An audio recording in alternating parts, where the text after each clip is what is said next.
kamera. Hi guys, ako dahil si Ryan and gusto na ko i-share akong love life sa una. Akong love life sa una kanamit ang uyab-uyab nga ibog-ibog. Nga kanang walay padung madulngan. Bisag kanang makita lang ko kanang mga bae bitaw kay gusto gid kanang pasikatan diretso kay dancer daw lagi ko no. Then gusto bitaw nga kanang makuha gito siya nga bae kay gusto gid nako siya. Kana siya nga relationship kay dili na ko siya matawag nga kanang perfect gid siya din kanang nakay commitment. Go. Then kato siya guys, nakasulod ko sa relationship nga yun.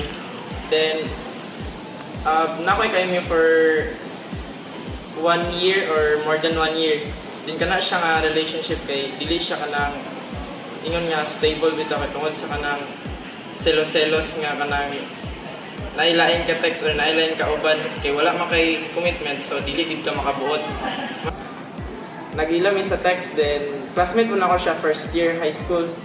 So mao to siya nagsugod ko og kanang relationship tungod ato siya nga ibog-ibog.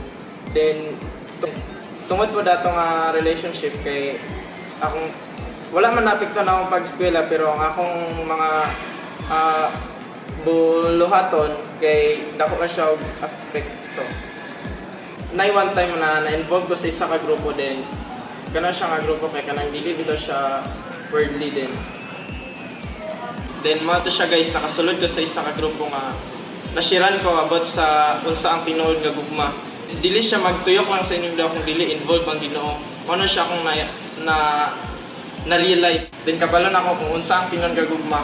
Ang katagbawan sa gugma sa Ginoo lang.